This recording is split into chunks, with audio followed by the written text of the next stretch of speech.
जो राज्य स्त्रियों को नहीं पढ़ाता वो उस व्यक्ति की तरह है जो सिर्फ अपने दाएं हाथ की कसरत करता है। ये बात प्लेटो ने करीब 400 ईसा पूर्व पहले कही, लेकिन इस विचार को हकीकत बनने में दुनिया को करीब 1000 साल से भी ज्यादा लग गए। शिक्षा की बराबरी का सपना इतना पुराना था, फिर भी इतिहास में पहली बार किसी महिला को डॉक्टरेट यानी पीएचडी की उपाधि 1600 के बाद मिली।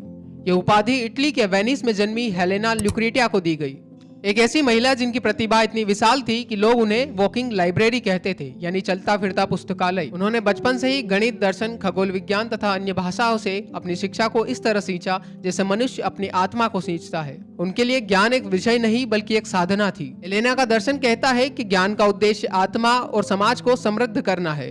इंसान की सर्वोच्च उपलब्धि न ही सत्ता है, ना ही महंगी विलासिता, ना ही लोगों की तालियां। उसके लिए सर्वोच्च उपलब्धि है बौद्धिक स्वतंत्रता। वह स्वतंत्रता जिससे मनुष्य अपने भीतर की रोशनी जलाता है और उस रोशनी से दुनिया की दिशा बदलती है, जैसे भारतीय परंपरा में भगवान बुद्ध और महावीर हुए। हेलेना का मानना था कि विचारों को कोई भी संस्था, परंपरा या समाज नहीं रोक सकता। समाज तब तक आधा है जब तक वह सीखने की आजादी नहीं पा लेता, और समाज तब तक पूरा नहीं होगा जब तक वह अपने स्त्रियों के हाथों में किताब नहीं देगा। उनकी जिंदगी इसी बात का प्रमाण है कि विचारों को अमल में लाने में सदियां लग सकती है, लेकिन विचारों की लौ कभी बुझती नहीं है, और जब विचारों की लौ भड़कती है तब आने वाले समय का चेहरा ही बदल देती है। हेलेना हमें सिखाती है कि शिक्षा सिर्फ दरवाजे नहीं खोलती, यह हमारे लिए एक नई दुनिया बनाती है, और वह दुनिया वही जन्म लेती है जब मनुष्य ज्ञान को अपना धर्म, अपनी आजादी और अपनी सबसे बड़ी क्रांति मान लेता है। जैसे अंबेडकर ने कहा कि शिक्षा शेरनी का दूध है, जो इसे पी लेता है वो दहाड़ना शुरू कर देता है।